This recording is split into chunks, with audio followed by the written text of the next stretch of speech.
They say water is life, but it's also memory. In the heart of the desert where nothing should survive, a thin thread of crystal water still flows, refusing to die. Modern scientists have followed its path for miles, trying to understand how it's possible that a system built more than 2,000 years ago still operates without pumps, without electricity, without maintenance. Beneath tons of burning sand, in a place where the sun melts even metal, an underground network continues to breathe drop by drop, as if an ancient mind were keeping it alive. And the most astonishing part is not that it still carries water, but that it seems to know when to do so. Today we'll explore one of the most puzzling feats of engineering ever conceived by the ancient world, a system so perfect that modern science still cannot fully explain it. This is ancestral engineering. It all began with a routine mission. A group of engineers was surveying a desert zone where, according to the maps, nothing should exist. No vegetation, no water, no life, but something caught their attention. A small depression in the sand, as if the ground itself was breathing. They decided to dig 1 meter, then 2, and at a depth of 3 meters, they heard a sound no one expected: running water. At first they thought it was a leak, a simple natural anomaly, but what they found beneath that dune was anything but natural: a perfectly carved entrance in limestone, with smooth walls and angles too precise to be made with primitive tools. A narrow spiral tunnel descending into the earth, designed, it seemed, to guide the flow of water without losing a single drop. When the engineers turned on their flashlights, what they saw froze their breath. The tunnel continued on, mile after mile, with the same perfect slope, not deviating by even a millimeter, and the water, clear, pure, alive, flowed inside it, as if someone had released it just a few days ago. But carbon dating was undeniable, over 2,000 years old. How could it still be working? How could it maintain pressure, direction and flow without pumps, without valves, without human hands? When they sent drones equipped with thermal cameras, they uncovered something even more extraordinary. The system was connected by vertical shafts that ventilated the hot air, keeping the water temperature perfectly stable, a principle of natural thermodynamics that modern engineers can barely replicate, even with advanced electronic sensors. Each shaft was aligned with astronomical precision, as if its builders understood how the sun itself influences the underground currents of air, a living network designed to last forever. One of the engineers, while studying the thermal readings, murmured a phrase that made it into the official report: "We're not studying a hydraulic system, we're looking at an organism." And he was right, because the deeper they analyzed the system, the more it seemed to behave like something alive. It responded to climate changes, it self-regulated, and during extreme heat, the water flow increased on its own, as if it understood that the desert itself was thirsty. Experts tried to recreate it through digital simulations. None of them worked.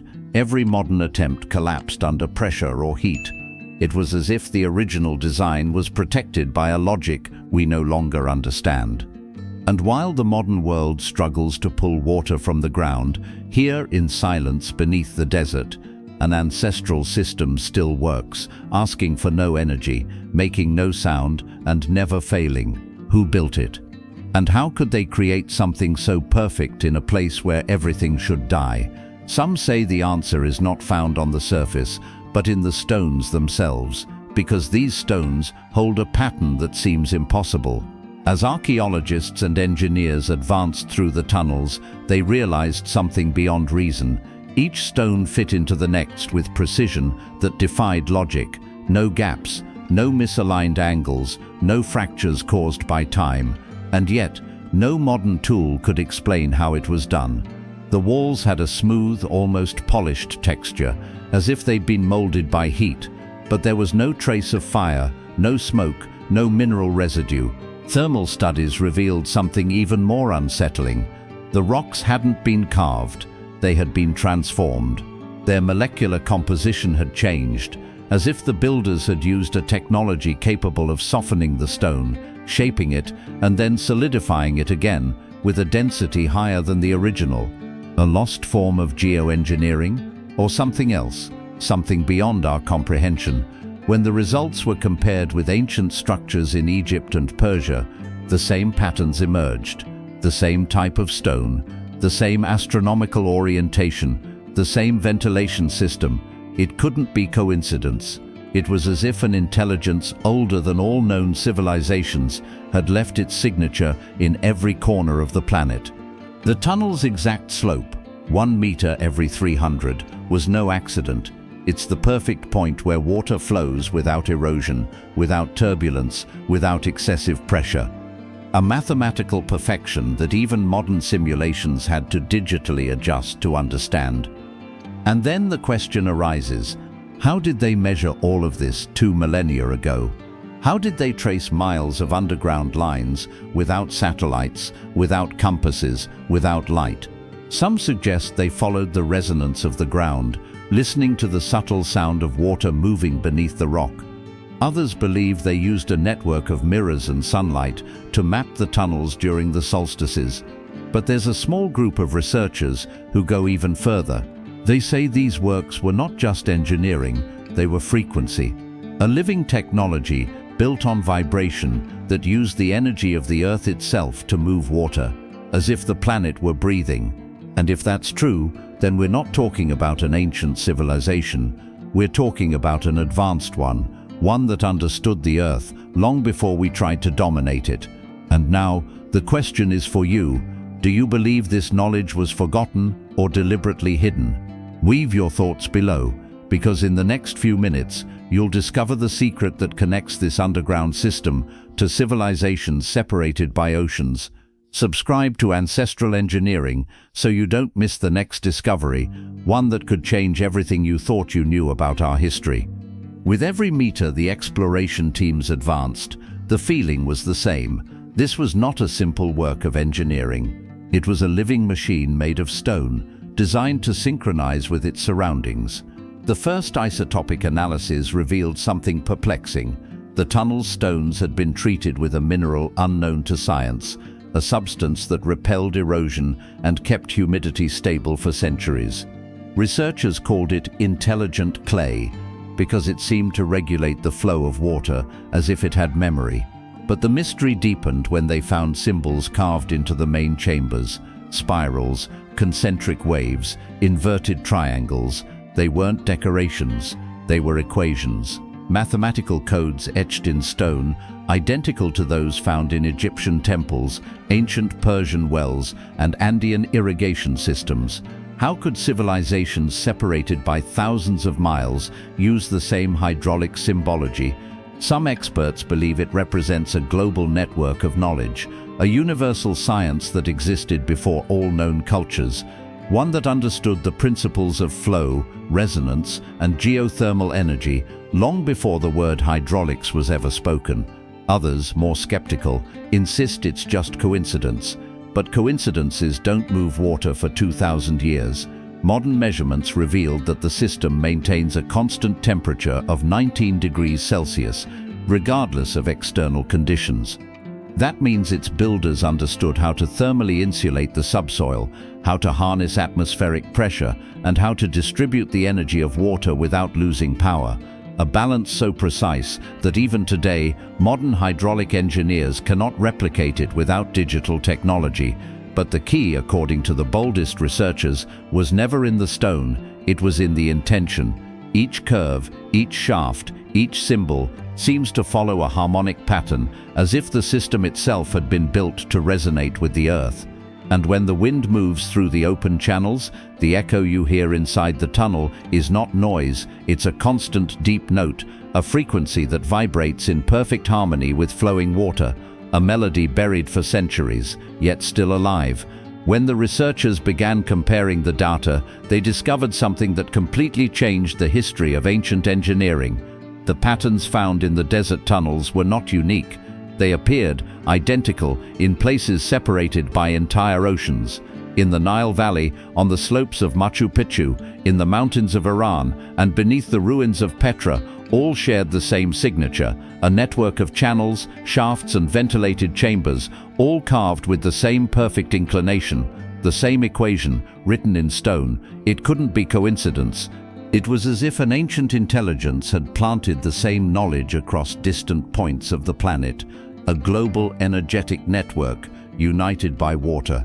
The ancient Persians called it the Earth's Sigh. The Egyptians knew it as the veins of the desert, and in Central America, the Mayan codices spoke of the invisible rivers, channels that carried the breath of the gods beneath the sand. The symbols are always the same: spirals, waves, triangles, representations of flow, balance and rhythm, a universal language, older than any known form of writing. In Egypt, the chambers of the Temple of Dendera show human figures holding tubes that emit light. In Iran, the Qanats follow the same geometry, and in Peru, the Nazca lines intersect directly above ancient subterranean reservoirs. Each of these monuments points to the same purpose: to keep alive the memory of water, a memory that, according to oral traditions, was not only physical, but spiritual. The ancient builders believed that water was a bridge between worlds, between earth and sky, between past and future, and perhaps that is why every tunnel, every stone and every symbol seems to resonate with the same message: knowledge does not belong to a civilization, it belongs to the planet. What the modern world calls coincidence, the ancients called synchrony, and in that synchrony, the water continues to flow, as if time itself were obeying a common design. As archaeologists measured, catalogued and photographed, an old shepherd from the region, a man who had known those lands since childhood, approached and said something the scientists never recorded in their reports: that water doesn't come from below, it comes from within. No one paid attention, but as days passed, those words began to echo in their minds. Because this system didn't just move water, it moved something else: harmony. Every curve of the tunnel followed a musical proportion, a mathematical ratio identical to that of a harmonic scale.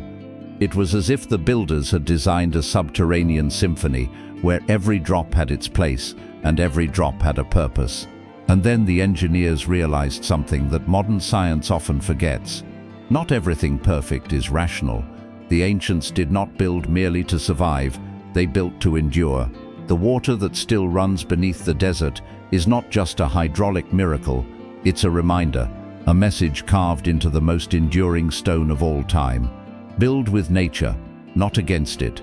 That phrase, etched on one of the deepest walls of the tunnel, seems to speak directly to us, to this age of noise, machines and progress without direction. The ancients knew that true technology was not about dominating the elements, but understanding them. And when they did, they created something no modern engineer has ever replicated: a living structure in perfect balance with earth, water and sky. Every drop that flows today, after 2,000 years, is a word whispered by those who once understood the language of the planet. Perhaps the secret isn't in the stone, but in the silence between each drop. The desert holds more than sand, it holds memory. For centuries, the wind has tried to erase the trace of those who once listened to the earth. And yet, beneath the surface, the water still flows, obeying a design that neither time nor modernity has been able to destroy. Perhaps the ancients never sought to conquer nature, but to understand it.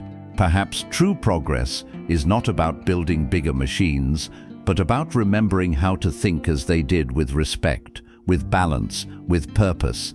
The desert's water system is not merely a relic of the past, it is a message for the future.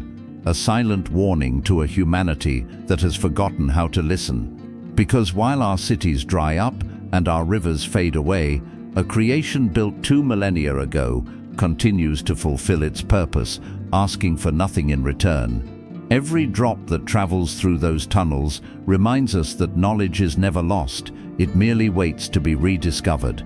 And when the last modern engineer looks upon the earth, not with superiority, but with humility, perhaps then the water will speak again.